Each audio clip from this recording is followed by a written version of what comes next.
ఈరోజు this is only beginning. Okay,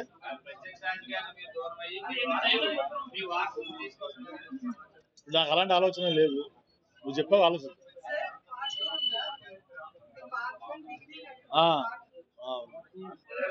ప్రాంతాల గురించి కాదు, ప్రజలు ఏం ఆదరిస్తున్నారంటే ప్రజలు ఒక నమ్మకం విశ్వాసంతో ఒక నాయకత్వాన్ని ఎన్నుకుంటారు. ఎన్నుకున్నప్పుడు ప్రజల ఆకాంక్షలకు అనుగుణంగా పనిచేయాల్సిన బాధ్యత ప్రతి పార్టీ మీద ప్రతి నాయకుల మీద ఉంటుంది. ఆ ఆకాంక్షల్ని నెరవేర్చడంలో విఫలమైనప్పుడు వచ్చేటువంటి ఇబ్బందులు ఇవన్నీ. సో జనరల్గా ఏంటంటే ప్రతి నాయకుడు కూడా ఎలక్ట్ అయ్యే ముందు ఎమ్మెల్యేగా కానీ సీఎం ముఖ్యమంత్రిగా కానీ ప్రజలు యాస్పిరేషన్స్ అనుగుణంగా పనిచేస్తామని చెప్తారు, పనిచేస్తామని నమ్మిస్తారు. ఒకసారి ఆ సీట్లో కూర్చున్న తర్వాత ప్రజల ఆకాంక్షల్ని అనుగుణంగా మర్చిపోయి వాళ్ళ ఆకాంక్షలకు అనుగుణంగా పనిచేయడం మొదలు.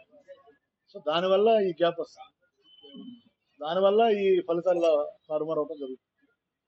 సో వచ్చిన తర్వాత అయినా కనీసం ఫలితాలు వచ్చిన తర్వాత అయినా కూడా మనం ఒక విశ్లేషణాత్మకమైనటువంటి విమర్శనాత్మకమైనటువంటి ఒక ఆలోచన, ఒక బ్రెయిన్ స్ట్రోమింగ్ చేసుకుని ముందుకెళ్తారు ఏ రాజకీయ పార్టీ అయినా ఏ రాజకీయ. అది జరగలేదు కాబట్టి నేను నిర్ణయం తీసుకున్నాను.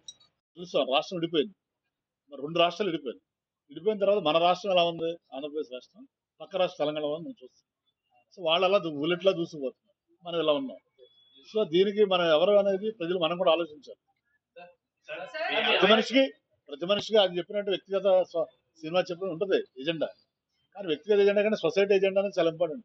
సొసైటీ ముందుకెళ్తే మనం ముందుకెళ్తాం, మనం ముందుకెళ్ళిన సొసైటీ ఎలా పోతే ఉపయోగం.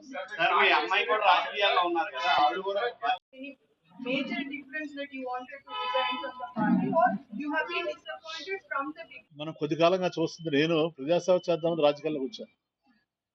తప్పనిచ్చి రాజకీయాల ద్వారా ఏదో లబ్ధి పొందుదామని అయితే రాలేదు.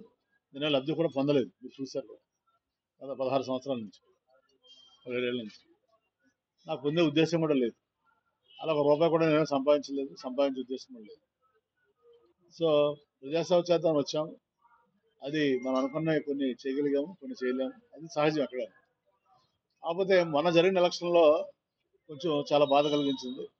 ఎందుకంటే 5 సంవత్సరాలు ప్రజల మధ్యన ఉండి 7-8 గంటల రోజుకి గడప గడపకి తిరిగి మరి సుమారు 3,70,000 ఓటర్లు ఉన్నారు భీమిలి నియోజకవర్గం. 3,70,000 ఓటర్లలో కనీసం నేను 3,50,000 మందిని టచ్ చేశాను. మరి సేవ చేశాం, 8 గంటల తిరిగాం. తర్వాత ప్రతి ఇంటికి ఏదో లబ్ధి చేకూర్చాం. నేను వైట్ కార్డు హోల్డర్ ఉన్నాడు. అన్నిటికంటే ముఖ్యంగా కరోనా టైంలో ఈ జిల్లాకి నేను సింగిల్ మంత్రిగా ఉన్నాను. నాకు కూడా 3 సార్లు కరోనా వచ్చింది, మా కుటుంబ సభ్యులు కూడా కరోనా వచ్చింది. మరి నేను కరోనా కూడా నేను హైదరాబాద్లో ట్రీట్మెంట్ ఇప్పించుకోగలను కార్పొరేట్ హాస్పిటల్, కానీ కరోనా కూడా ఇక్కడే ఉండి నేను కేజీహెచ్లోనే ట్రీట్మెంట్ తీసుకున్నాను. అంత నిస్వార్థంగా అంత ప్రేమతోటి నేను పనిచేయడం జరిగింది. నాకు ఇచ్చిన అవకాశాన్ని దీనిగా ఉండి వ్యక్తిగత పనులు చేద్దాం అనుకుంటున్నాను. నేను ఎవరిని విమర్శించదలుచుకోలేదు బ్రదర్, వాళ్ళు విమర్శిస్తే దానికి సమాధానం చెప్తాను.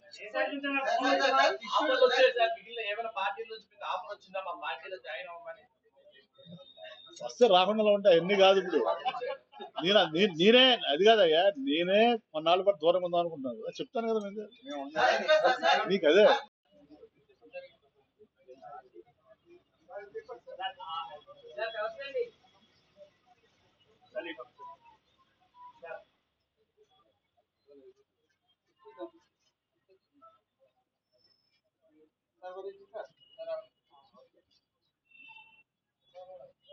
మరి మీరు ఇచ్చినటువంటి అవకాశానికి ధన్యవాదాలు జగన్మోహన్ రెడ్డి గారికి. నా రాజీనామాను ఆవేదన కోరుతున్నాను. అదే కాపీల్ని మన విజయసాయిరెడ్డి ఆర్సీ గారికి, మన పార్టీ అధ్యక్షులు అమర్నాథ్ గారికి, అలాగే సెంట్రల్ ఆఫీస్ కూడా పంపిస్తారు.